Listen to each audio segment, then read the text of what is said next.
মে 4 তারিখের লেনদেনের জন্য ক্যাশ মেমো প্রস্তুত করো। তো আমরা একটা ক্যাশ মেমো প্রস্তুত করব। এটা হচ্ছে একটা ক্যাশ মেমোর ছক, হ্যাঁ, যে কোনো ক্যাশ মেমো, সেটা যে কোনো। তো এটা হচ্ছে একটা ক্যাশ মেমোর ছক। তো আমাদেরকে বলা হয়েছে একটা ক্যাশ মেমো তৈরি করতে। তো ক্যাশ মেমো তৈরি করতে গেলে আমাদেরকে এই ছকটা তৈরি করতে হবে ভাই, এই ছকটা ছাড়া সম্ভব না। হ্যাঁ, এটা হচ্ছে ক্যাশ মেমোর ছক। বাউচার নং, ক্রেতার নাম, ঠিকানা, তারপর ক্রমিক নং, তারপর হচ্ছে বিবরণ, দর, পরিমাণ, টাকার পরিমাণ। আসলে ক্যাশ মেমোটা কেন তৈরি করা হয়? যে কোনো নগদ লেনদেনের জন্য আমরা ক্যাশ মেমো ব্যবহার করি। তুমি যদি পণ্য কিনতে চাও নগদে, তাহলে অবশ্যই তোমাকে ক্যাশ মেমো নিয়ে আসবা।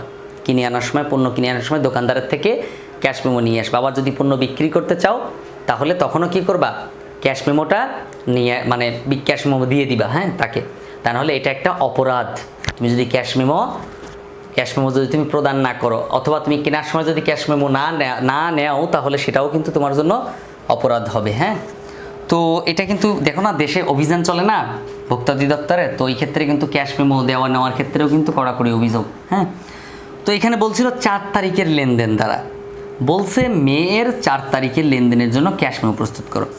তো 4 তারিখের লেনদেন বলা আছে কুমিল্লার তপু ট্রেডার্সের নিকট। কুমিল্লার তপু ট্রেডার্স। তাহলে আমরা এখানে দেখো, এখানে কি করব এখন? ক্রেতার নাম কি? তপু ট্রেডার্স। এখানে লিখব কি? তপু ট্রেডার্স। তপু ট্রেডার্স। আচ্ছা, তার আগে দেখো আমার এটা হচ্ছে মেসার্স দেবালিনা বস্ত্রালয়। মেসার্স দেবালিনা বস্ত্রালয়। হ্যাঁ, ঠিকানা তোমার ইচ্ছা, তুমি দিয়ে নাও, যদি দেওয়া থাকে তাহলে তো ভালো। আর এটা কবে? 2025-এর মে 4 তারিখ। তাহলে এখানে আমরা লিখব কি? মে 4 তারিখের ঘরে লিখব মে 4, 2025। হ্যাঁ, ওকে। তারপর দেখো, নিকট প্রতি গজ 200 টাকা, মানে 1 গজের দাম 200 টাকা করে, 150 গজ কাপড়। তাইলে আমরা এখানে 1 নং, মানে এটা একটা মানে এরকম আরও 20টা প্রশ্ন হয়, মানে পণ্য হয়তো আমি কিনতে বা বিক্রি করতে পারতাম, 20টা পণ্য। তো আমি একটা, যেহেতু আমাদের একটার কথা বলছে শুধু 4 তারিখে, তো 4 তারিখে কিন্তু আমি একরকম পণ্য কিনছি। হ্যাঁ, তো এটা হচ্ছে কাপড় ক্রয়। হ্যাঁ, প্রতি গজ এত টাকা ধরে 150 গজ কাপড় ক্রয়। তাহলে আমরা এখানে লিখব বিবরণ। তাহলে আমরা বিবরণের ঘরে লিখতে হবে কি আমাদেরকে? আমরা কি ক্রয় করতেছি সেটা কিন্তু আমাদের বিবরণের ঘরে লিখতে হবে। তো আমরা সেটা হচ্ছে এখানে লিখব যে নগদে কাপড় বিক্রয়। তো আমরা এখানে লিখি নগদে কাপড় বিক্রয়। কাপড় বিক্রয়। ওকে। তো বিক্রয় দেখো, দর কত টাকা করে? এখানে লেখা আছে 200 টাকা দরে, তার মানে এই দরের ঘরে 200। আর পরিমাণ কতটুকু?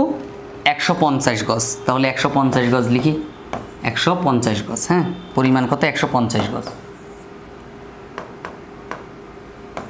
150 গজ।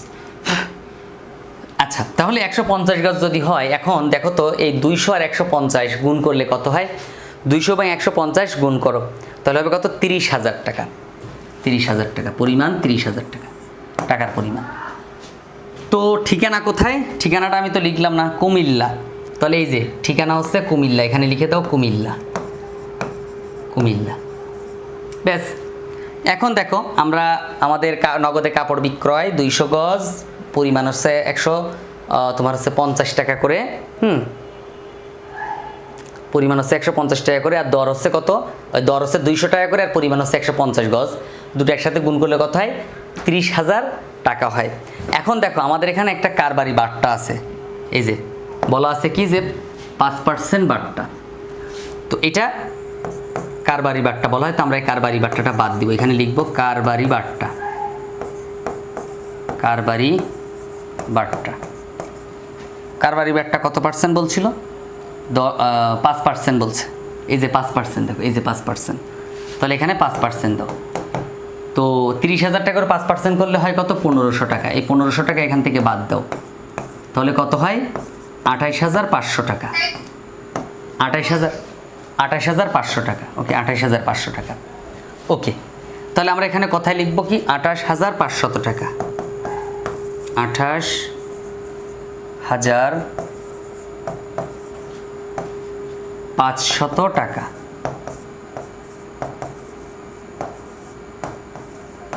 এখানে লিখে দাও 28,500 টাকা। হ্যাঁ, 28,500 টাকা। এরপরে এখানে নিচে হচ্ছে ক্রেতার স্বাক্ষর আছে, ওপাশে হচ্ছে বিক্রেতার স্বাক্ষর আছে। হ্যাঁ, ক্রেতার স্বাক্ষর এবং বিক্রেতার স্বাক্ষর আছে। সো এ হচ্ছে আমাদের কাজ। হ্যাঁ, এখানে এ হলো আমাদের কাজ। সো এইটুকু বলো, কারো কোনো সমস্যা আছে কিনা, কোনো প্রশ্ন আছে কিনা? না স্যার, কোনো প্রশ্ন নাই। Thank you. বলো। যে কোনো নগদ লেনদেনের ক্ষেত্রে আমরা ক্যাশ মেমোটা তৈরি করে থাকি। সেটা আমি যদি পণ্য বিক্রি করি তাও আমি তৈরি করব, আর ক্রয় করলে অবশ্যই আমি কেনার সময় দোকানদারের কাছ থেকে ক্যাশ মেমো নিয়ে আসবো, এবং সেটা সম্পূর্ণ নগদ লেনদেন হলে। তো এখানে মেসার্স দেবালিনা বস্ত্রালয় আমার প্রতিষ্ঠানের নাম, ভাউচার নাম দেওয়া ছিল না, এই জন্য দিই নাই, খালি রাখছি। ক্রেতার নাম তপু ট্রেডার্স। এখানে দেখো লেখা আছে যে কুমিল্লা তপু ট্রেডার্সের নিকট প্রতি গজ এত টাকা ধরে এত কিছু। এই যে কুমিল্লা তপু ট্রেডার্স। তারিখ হচ্ছে মে 4, 2025। মে 4, 2025। ওকে, তো এই হচ্ছে নমুনা স্টক। এরপরে আমরা এখানে লিখব কি, নগদে কাপড় বিক্রয়। আর কাপড়ের দর ছিল হচ্ছে 200 টাকা করে, মানে 1 গজের দাম 200 টাকা। তুমি কিনছো কত? 150 গজ। এখানে দেখো লেখা আছে, এই যে 150 গজ 200 টাকা করে। তো সেটা গুণ করছি, হয়েছে কত? 30,000 টাকা। তারপর এখান থেকে আমরা কারবারি বাট্টা বাদ দিছি 5%। এই যে 5% কারবারি বাট্টা, এটা থাকলে অবশ্যই বাদ দিতে হবে, বাধ্যতামূলক। 30,000 থেকে 30,000-এর উপরে যদি 5% করি হয় 1500 টাকা। দেখো 5% করে দেখো, হয় 1500 টাকা। 30,000 থেকে 15,000 বাদ দিছি, 28,500 টাকা। সেটা আবার এখানে কথায় লিখে দিছি, কথায় 28,500 টাকা মাত্র। এবার সবাই হ্যাঁ হ্যাঁ হ্যাঁ অবশ্যই, এটা নমুনা ছকের মধ্যে দেখলে দেখতে পাবা। এখানে ক্রেতার স্বাক্ষর, এখানে বিক্রেতার স্বাক্ষর। নমুনা ছক তো বইয়ে অভাব নাই, বই থেকে দেখে নি। মানে নমুনা ছক বইয়ের মতো হুবহু দিবা, আর যাই হোক, হ্যাঁ বইয়ের মতো হুবহু দিবা, তাহলে কোনো ভুল হবে না। এটা একবারে নতুন অফার।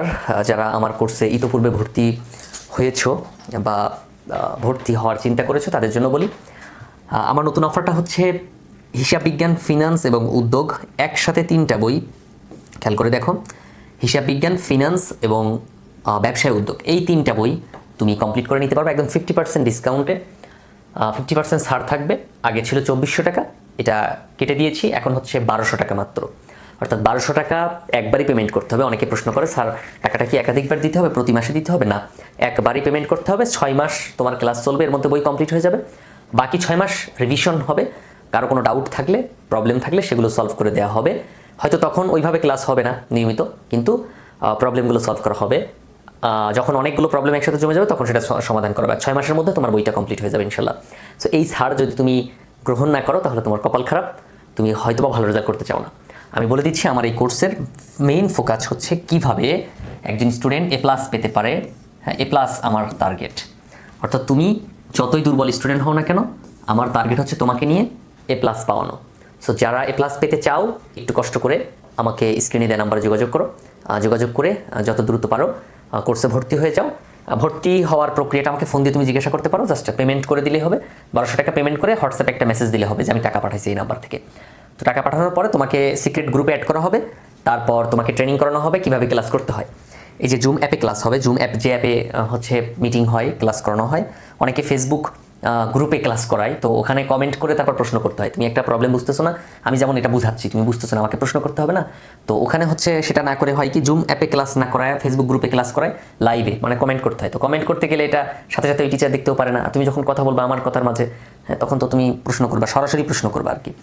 তারপর ক্লাসগুলো রেকর্ড করা থাকবে, আর ফ্রি লেকচার শিট থাকবে। মানে তুমি ভর্তি হওয়ার পরে প্রত্যেকটা চ্যাপ্টারে আলাদা আলাদা লেকচার শিট ফ্রিতে পেয়ে যাবা। বোর্ড প্রশ্ন সমাধান করা হবে, মানে তুমি একটা অধ্যায় শেষ করার পর বোর্ড প্রশ্ন সমাধান করে তারপর তার উপর তুমি পরীক্ষা দিবে। আর অনেক সুবিধা তো আছেই। সো যত দ্রুত পারো স্ক্রিনে দেওয়া নাম্বারে যোগাযোগ করে। এটা হচ্ছে এই কারণেই বলা, হয়তো অনেকে মানে এটাকে মনে করে যে স্যার বারবার একই কথা কেন বলে।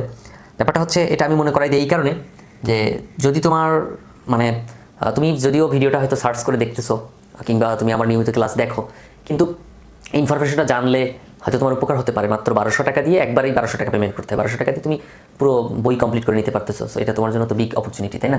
তো জানানো উচিত। এই জন্য আমি একটু জানাই। তো এটা কিছু মনে নিও না, হ্যাঁ।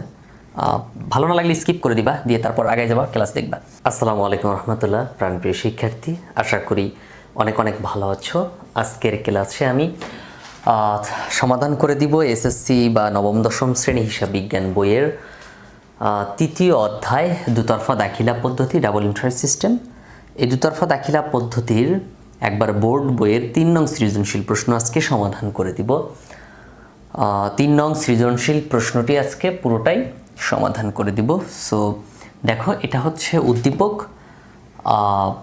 এই যে 3 নং সৃজনশীল প্রশ্নটি দেখতে পাচ্ছ। তো তার আগে আমি ছোট্ট একটা অ্যানাউন্সমেন্ট করে দেই।